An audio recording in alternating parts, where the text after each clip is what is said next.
Maulang umaga mga boss. Kagigising ko lang. Time check. Alas 10 na ng umaga. At makulimlim ang panahon. Kahapon pa po yan. Umuulan. Hanggang ngayon po umuulan. Tapos kanina nagising ako mga bandang alas 6 ata yun. Medyo lumilindol. So hindi ako nagkamali pagising ko kanina. Nakita ko yung alert text messages ng Greece government na yun nga, mag-aware dahil may lindol. Kahapon di tayo nakapag-vlog kasi umuulan nga, tapos hindi rin ako ganong kikilos kahapon. So natulog lang ako tapos pasok. Yun lang. For today's vlog natin ngayon mga boss, magluluto lang tayo ng salmon. Tapos iluluto natin siya. Ito-try natin siyang lutuin sa adobo. Kasi na-try na natin siyang i-ano sa sabaw. Masarap siyang isabaw. So gusto ko siyang i-try sa ibang sa ibang way ng pagluluto kung po pwede ba. Like yun nga, adobo. Siguro haluan ko na lang din itong gata kasi may gata naman ako dito. Pero hindi natin ito ubusin kasi marami ito masyado. Nagpainit na ako ng mantika natin mga boss. Tayo lang natin mag-init. Salang na natin itong ating luya. Gigisahin ko muna siya kasi para medyo lumabas yung aroma. So gusto ko siyang isahin kaya ganun ang gagawin ko.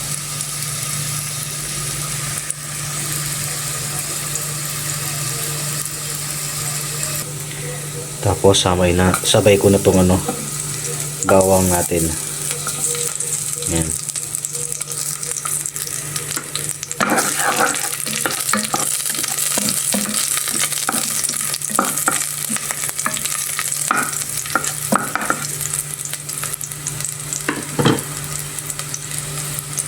Yan, nangangamoy na yung bawang natin mga boss. Lagay na natin itong sibuyas na dinurog-durog ko na gusto. Para syempre medyo lumait ang pagkahiwa.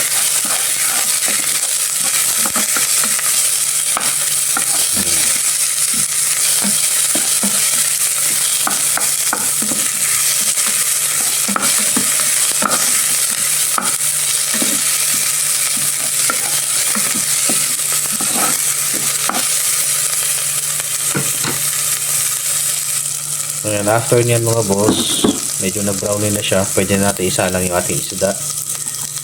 Igisa muna natin siya.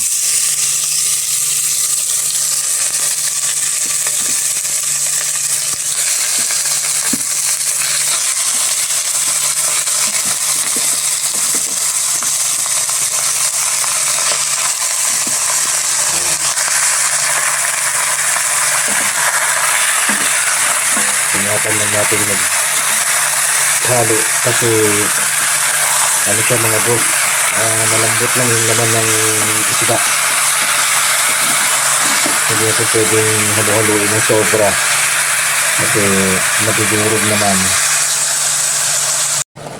Ito na siya mga boss, pinakuluan ko na siya sa toyo, tapos palambutin na natin ng konti bago natin lagay ng suka saka tubig. Tapos sabay na natin ihalo yung coconut milk. Ayan. Sinalangan ko na siya ng gata mga boss. Ayan, pinapatunaw ko na lang. Tapos kulo. Medyo nahirapan lang ako maghalo dun sa isda kasi nga siya, malambot yung kanyang laman. Kaya naman dahan-dahan kung niluluto, hindi ko basta-basta hinahalo dahil madudurog. Hindi na tayo makakain. Silipin natin yung ating niluluto. Ayan, kumukulo na mga boss. Oh, grabe. Masarap naman. Mabango. Tapos nagsaing na rin ako para maya kakain na lang. Ayan, pagdating ni Mrs. sana magustuhan niya yung luto ko mga boss. Ano sa tingin nyo? Ano sa tingin mo, Boss Jeremy? Magugustuhan niya kaya yung luto ko? Adobong salmon. Pinatay ko na yung niluluto nating adobo sa gata na salmon mga bossing. Kasi luto na yan. Baka naman madurog ng sobra. So ngayon, nagsaing naman ako para maya bago pumasok, bago magkayak kakain na lang. May natira pang bahaw dito si Mrs. Kakainin ko na lang. Tapos tinan mo to mga boss, oh. Ang laking tinapay, dala niya yan. Sabi niya hindi naman daw kasi kinakain ng mga guests, kaya kung pwede naman niyang iuwi na lang niya. Tapos pinapalaban niya sa akin tong kumot niya kasi Makati na raw. So kawawa naman, di siya gano'n nakakatulog at kamot ng kamot. Wala kasi kaming pamalit ng kumot mga bossing, dahil manggagaling pa yan sa hotel. Wala kaming extra dito, dahil tingnan nyo naman po yung mga gamit namin dito. Ayan po ang buhay OFW. Dami mong mga kailangang dalahin, minsan kulang pa, kahit na tingin mo napakarami mo nang dala, ang bigat. Bumili rin siya ng snacks. Ayan, para daw may snacks siya pagka uwi niya habang nanonood. Ayan na, bumagsak na yung ulan mga boss.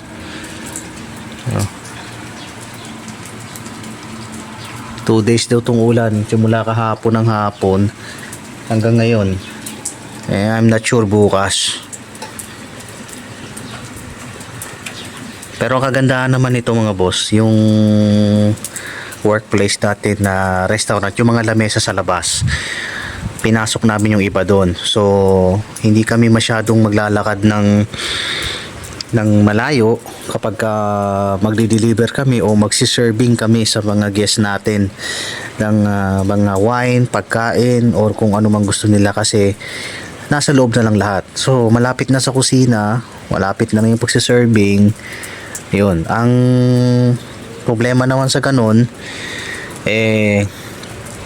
kakaunti ang na-accommodate doon sa loob. Kasi limit lang naman yung laki ng ating pinapasukan na restaurant. Hindi siya ganong kalakihan. Maulang hapon mga boss. Maulan talaga. Ayan, umaambon. Maglalabas sana ako pero hindi ko na muna dinala kasi kagaban, dadala ako ng payong tapos umuulan. Kaya sa sunod na lang siguro.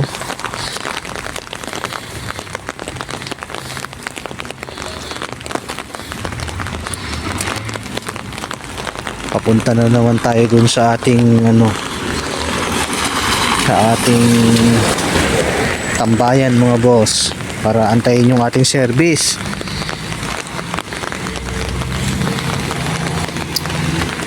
Doon kasi talaga yung dumadaan pagka mag-pick up ng mga employee na papasok sa hotel. Sana naman di siya mga ganong magtagal at mabilis lang dumating para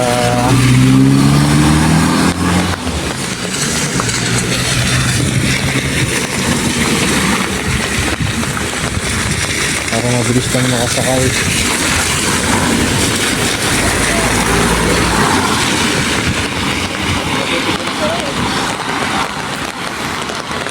Yan, umalakas yung ulan.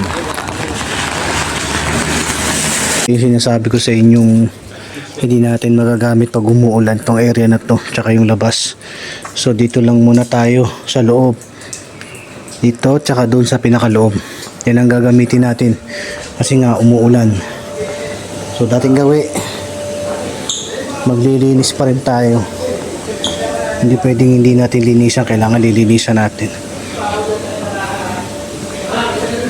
Palitan lang natin to ng tubig. Punta muna tayo ng warehouse mga boss kasi Kailangan daw ng partner natin ng white towel o tawag nila dito napkin ang tawag nila sa white towel eh. Kasi wala na daw, so kailangan natin kumuha. Hindi kasi ako kumuha dahil sabi niya nung nakaraan marami daw, eh ngayon ubos na, so kukuha muna tayo, punta muna tayo dun. So yung partner ko aayusin niya muna yung mga arrangement ng table dahil depende sa bilang ng tao kung ilan ang ilalagay niya, kung sino-sino yung magkakagrupo, sino yung hindi. So ngayon tatapusin ko muna tong mga glass tsaka yung cutlery na naiwan kagabi kasi hindi talaga to kayang tapusin dahil nagsaang tao, hindi ko naman masikaso ng maaga.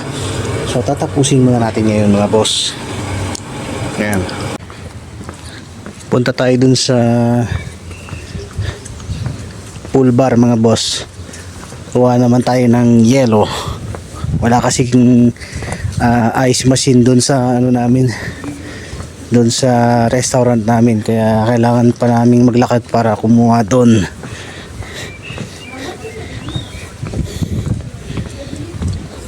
Mahirap lang dito kasi nga naulan. Yung nakikita yung kulay blue na tiles na yan, madulas yan, kaya gumigilid ako pagka ano, dahil yung sapatos ko dumudulas dyan pag inaapakan ko yan. Sobrang delikado. Ayan, makulimlim ang panahon. Sobrang makulimlim, mahangin, malamig. Tapos paulan-ulan. Panay ang ulan.